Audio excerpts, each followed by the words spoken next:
Hello，大家好啊！咁啊，去到課堂嘅溫傑啦，去到課堂嘅第3堂啦。上嗰2堂咧，希望大家都聽咗同埋複習咗啦。咁啊，意思即係大家重新睇嗰啲片，去進一步了解。我哋講過2026年啦，就係港股啦、美股一啲嘅初步嘅諗法。今次咧，我哋再行多一步，可能從少少過去操作上嘅習慣啊、投資者心理裏邊咧着手。今日題目咧叫投資心理同埋咧實際操作嘅痛點。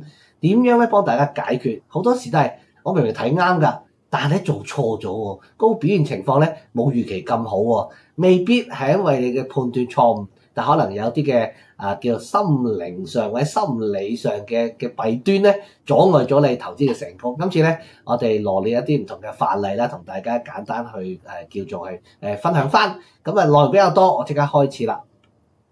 首先咧，我哋上次都提過啦，2026年嘅大勢方向啦，港股方面啦，我哋有一個增長嘅彈性喺度啦，亦都有一啲防禦嘅底層，提出咗2個唔同嘅概念，包括就係進攻型嘅，我哋一啲嘅科技股啦、AI 嘅產業鏈啦。第二啦，除咗科技股之外，我上次咪提過咯，我有啲嘢比較熟悉啲㗎嘛，就係創新藥一啲嘅藥品嘅研發啦。呢個係過去幾年咧，我自己花咗好多時間咧去研究嘅。嗱，除咗進攻型之外啦，我咪提過好似足球隊咁嘅，要有前有後㗎嘛。咁所以咧，我哋後防嘅話咧，就係講嘅一個嘅防禦底層，就係一啲嘅高息資產。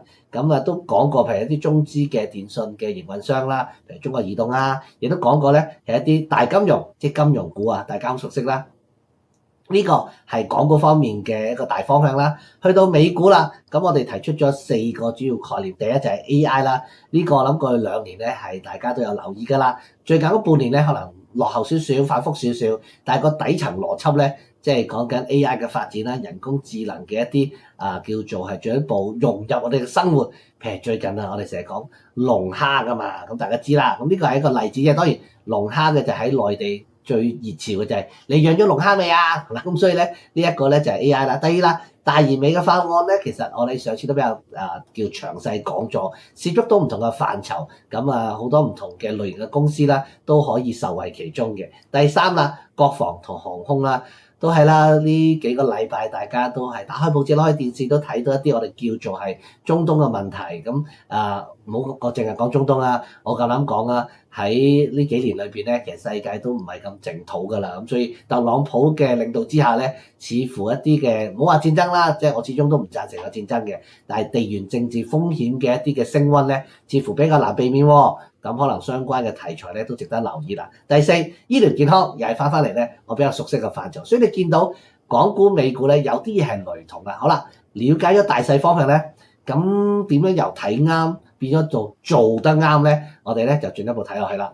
首先，我哋明確咗啦，今年嘅美股、港股核心方向。咁但係咧，大家都成日問㗎啦，我成日都睇你節目㗎啦，但係咧好似我都唔係咁成功獲利喎。你推介嘅股份咧，我都冇買到，點解啊？我唔敢買咯，揸唔定主意咯。又或者明明我叫你買咗之後，跟住可能都係整固下1-2個星期啫，跟住咧佢就升咗咯喎。升嘅時候咧，你升咗2日，等咗2個禮拜，跟住終於升啦，升咗2日你就走咗喎。你賣太早啊，又或者都冇人睇得，即係即賣就即升㗎嘛。有時咧可能我推介咗之後咧，都會出現一啲嘅短時間嘅下跌啦。你又指示得太快喎。當佢時過境遷開始重拾升軌嘅時候咧，你就享受唔到個利潤啦。譬如我哋嘅例子都有嘅，譬如之前我哋嘅一啲普普馬特等等嘅例子啦。咁你有冇呢啲嘅面對住呢啲因素嘅困境咧？如果有，斬啦！未來咧我哋得翻可能15分鐘嘅時間咧，可以同大家咧簡單地同大家講解。咁當然啦。喺將來嘅時間，無論我相信啦，喺方德嘅團隊啦，佢哋有其他嘅一啲嘅研究報告啊，其他嘅視頻啊，或者我同方德嘅合作咧，都會有更加多嘅資訊咧喺未來同大家就住心理上、實戰上咧，係幫大家咧係做到呢個嘅投資獲利嘅。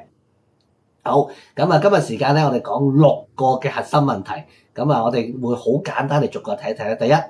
而家唔係資訊唔夠喎，我諗你喺市場上都攞到好多嘅資訊啦。我覺得係資訊爆炸，令到你決策咧會好慢啦，同埋唔夠太多嘢要處理。第二啦，估值嘅恐懼啦，大家有時都笑我啦，話比你有畏高症嘅，好多時咧啲嘢升咗就唔夠膽買，會唔會錯失咗啲嘅機會咧？第三啦。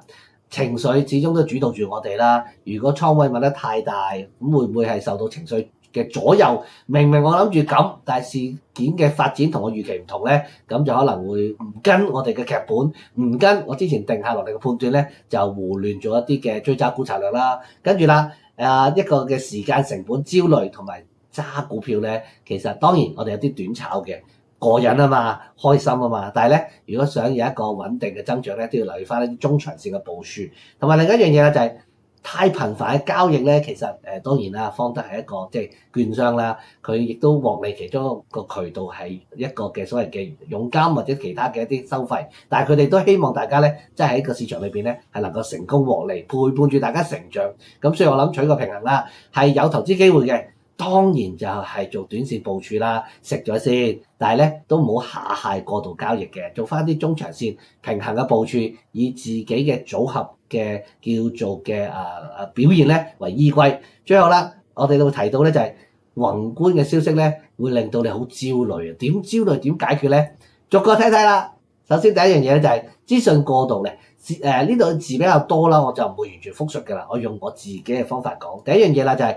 哇！我淨係睇彭博啦、阿斯達克啦等等唔同嘅嘢啦，淨係可能唔同嘅券商啦，淨係財務報表，可能港股又要睇，美股又要睇。我又唔係全職嘅，就算全職嘅都睇唔晒啦。一份嘅報告可能講緊100幾廿版嘅喎，咁我覺得就簡單啲，化繁為簡。你選擇一個好嘅平台，可能係方德裏邊嘅資訊咧，某個程度上已經足夠你做一啲判斷，唔係真係我哋所講咧，就係睇得多就係好嘅，睇得多咧反而會亂嘅。第二啦，譬如如果大家都信得過比比嘅，咪主力留意我比比嘅節目咯。我嘅職責就係你唔係全職啊嘛，但係我係全職啊嘛，咁我就幫你消化晒一啲重要嘅資訊，跟住咧將佢好似蒸餾咁揸到一滴滴出嚟咧，就係最精要嘅資訊，甚至乎咧係結論俾你去執行，係咪簡單好多咧？咁所以咧，揾一個你信任嘅平台，好明顯係方德啦；揾一個你信任嘅一個嘅評論員或者分析員，可能係我啦等等，咁咧你就可以簡單地解決資訊過度嘅問題啦。第二啦。估值嘅問題喎，咁可能話騰訊由300蚊開始買，升到唔敢買啊，升到400蚊咧就更加唔敢啦。跌翻落嚟咧，其實明明跌到300㗎啦，但係咧大家又都係覺得會唔會更低啊？升嘅時候唔夠膽追，跌嘅時候希望尋找一個更低嘅水平，咁即係唔使買啦。不過第一樣嘢要留心一樣嘢，我哋睇嘅唔係股價，係估值。咁所以如果同樣係300蚊嘅話，你見到1季、2季、3季嘅時間過去，其實嗰啲公司嘅業績或者盈利大幅增長嘅話咧，佢用市盈率一個最基本嘅判斷嘅話咧，係越嚟越平㗎喎，咁使唔使驚啊？第二樣嘢啦，我哋見到可能過呢1-2年啦，好多 AI 股升咗好多，咁當然啦，近呢半年就比較立落啦，但係過1-2年咧，其實越升越有㗎喎，大家要小心啦。雖然股價大幅上升，但係其實佢哋盈利喺同時間裏邊咧升仲多啊！嚟講翻啲容易理解啦。假設佢嘅股價係由100蚊升到200蚊，好貴啊，升咗1倍啊！但係原來佢喺其中或者同時期裏邊咧，佢嘅盈利增長咗3倍、4倍、5倍喎。佢升咗1倍股價，但係其實估值上係不升反跌，仲係平咗添啊！所以咧，我哋應該留意嘅估值嘅因素，咁同埋咧都唔好成日睇住嗰啲咧心理關口啊！我明白大家對於整數咧有癖好噶嘛，即係25000咧就係即係24999咧就平過25000噶啦，25000咧就係支持噶啦，26000咧阻力嚟嘅。其實整數關係冇任何嘅意義嘅，甚至乎就係紅底啦，升穿100蚊就係貴噶啦，跌穿就平噶啦。又或者我想講嘅就係其實股價本身可以透過係合股啦或者拆股咧去喐動個股價嘅。所以舉個例啦，原本係100蚊嘅，我10合1就變1000咯。原本100蚊嘅，我一拆10嘅咪變10蚊咯。其實我可以咁做噶嘛。咁所以你睇股價咧，其實就變咗呢個就係我哋所講嘅估值嘅幻象。我哋應該打破迷霧見青天，從翻基本因素估值去睇佢真正嘅投資價值。我知我長氣咗啦，咁咧我會快翻少少嘅。第三樣啦，就係倉位嘅管理啦。第一樣嘢咧就係買得太多，其實好多時就會心理壓力就好大㗎啦。如果舉個例，你700蚊騰訊嘅時間 all in 落去，喂，升跌少少，即係成副身家賣晒，升跌少少，梗係緊張啦。再跌多少少咧，你可能就斬倉噶咯喎。咁到時再升翻都冇仇報啦。所以我覺得咧就係分散投資啦，做好我哋所謂嘅資產配置咧就肯定噶啦。同埋每一隻股份咧都唔好佔你比重太多。舉個例啦，最多可能得10%㗎咋，同埋冇人叫你一注獨贏噶嘛。見到市場嘅氣氛未係穩定落嚟，我又想把握機會係嗱，唔好話撈底啦，分住部署嘅話咧，可能每次都係2%、3%，咁變相真係跌落嚟嘅話，我心理壓力唔多，我仲可以喺低位加注添啊！咁升咗上去嘅時候，我就即刻開心啦，就唔使永遠都等咧，究竟升到幾多？咁同埋另外啦，都提一提大家，香港其實股票之外咧，我自己確信啊，真係10年前、20年前咧，可能真係揸正股、揸匯控、揸中移動就得㗎啦。而家完全市況唔同嘅話咧，難度係數高咗好多，我哋要用唔同嘅工具嘅，可能包括除咗正股之外啊。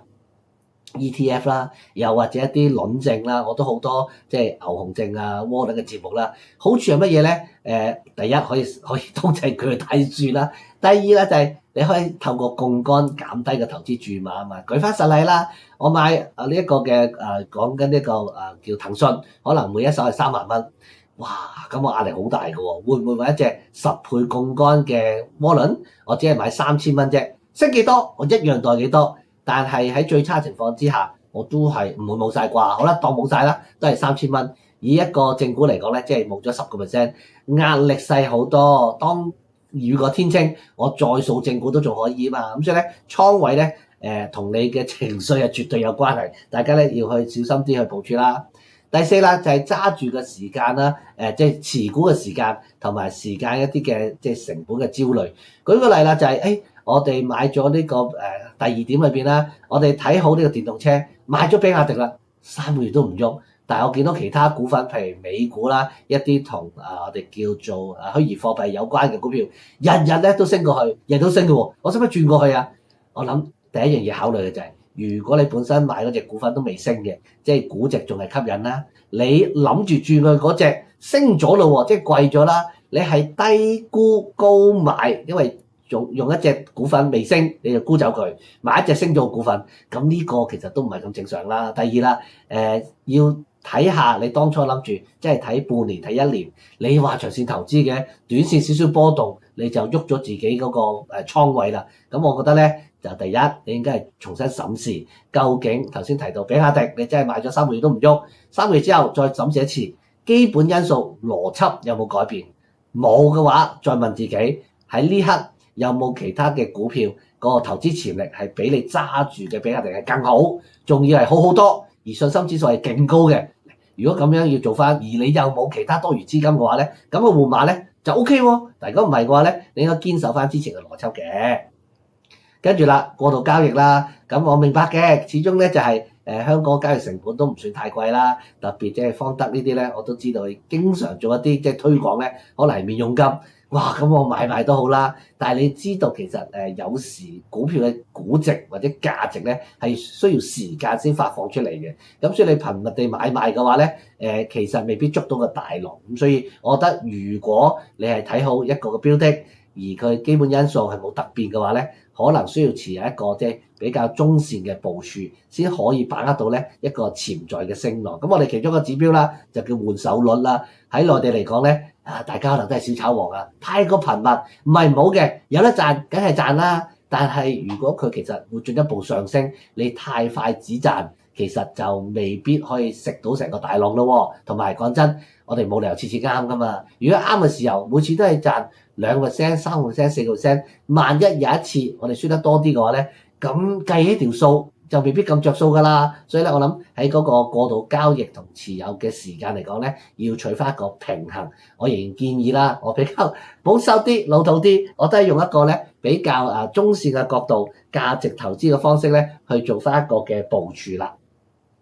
另外啦，就係一啲宏觀因素嘅干擾啊，譬如喺PPT 裏邊咧都提到啦，聯儲局一講嘢你就驚啦，哇無限嘅解讀嘅。中東一開戰啊，就將譬如香港全部嘅股票咧就斬晒佢啦。人民幣貶值咧就想清倉啦。嗱，我哋要了解究竟第一件事就係發生嗰件新發生嘅事件對港股對我哋持有股票實質上有幾多嘅影響性先。第二，呢件事究竟係短期定中期先。第三啦，我哋可以睇嘅就係，如果調翻轉講，係啊，短期會係一個少少嘅波動，但係中長線嚟講係一個機會。我哋調翻轉係咪應該把握呢個機會去買貨、加貨、溝貨，而唔係沽貨咧？舉翻個實例啦，其實你話中東有啲危機出現咗，咁除非真係令到油價持續地上升，可能影響到即係美股嗰個嘅即係聯儲局減息嘅決定啦，否則嘅話，其實某個程度上港股個影響性又未必太大喎，撇除短期嘅情感因素，又或者我哋見到資金會唔會因為一啲嘅中東事件係嚟到香港咧，或者增加翻一啲人民幣嘅資產咧？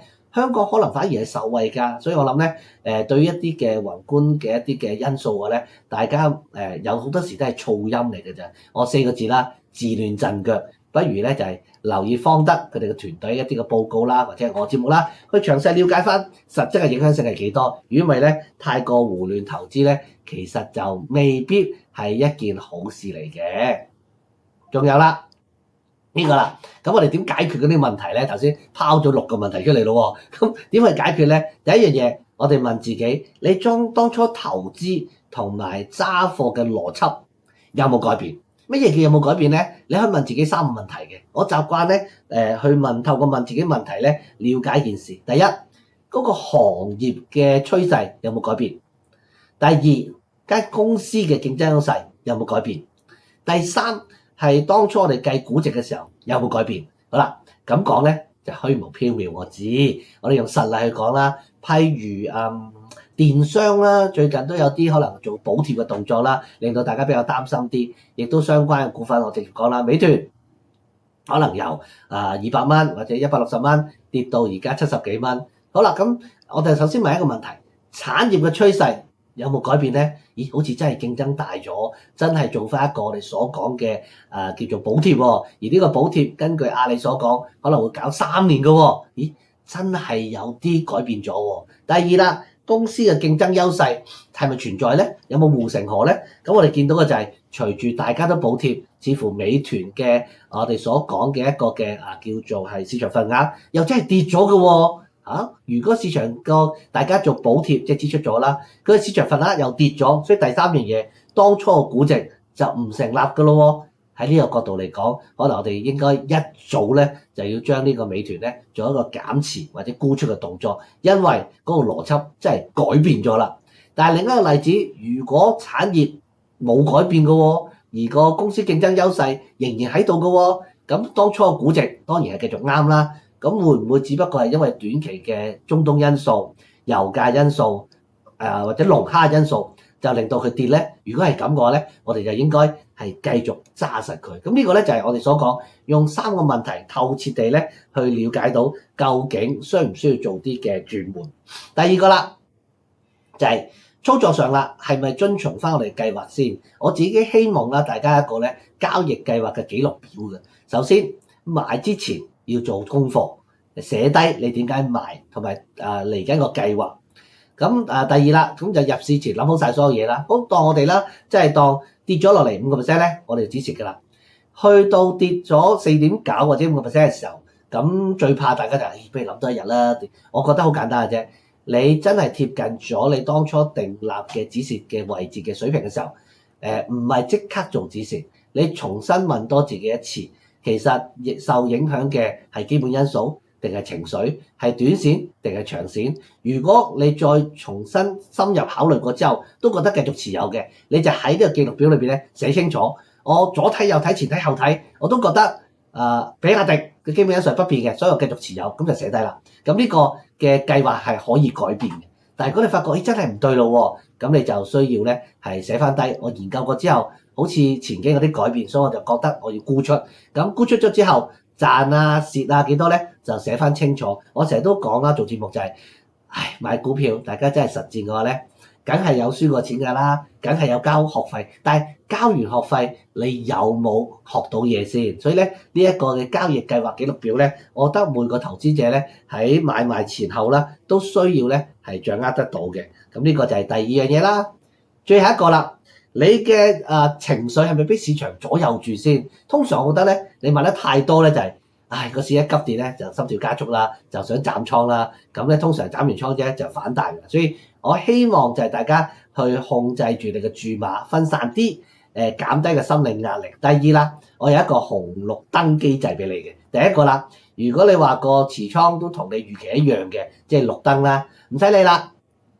好，股價有啲異動，觸及咗你嘅止賺指示位置嘅話咧，都係警覺嘅啫。呢個係黃燈，再次好似你上一版裏邊講咧，再一次審批下有冇邏輯上嘅改變。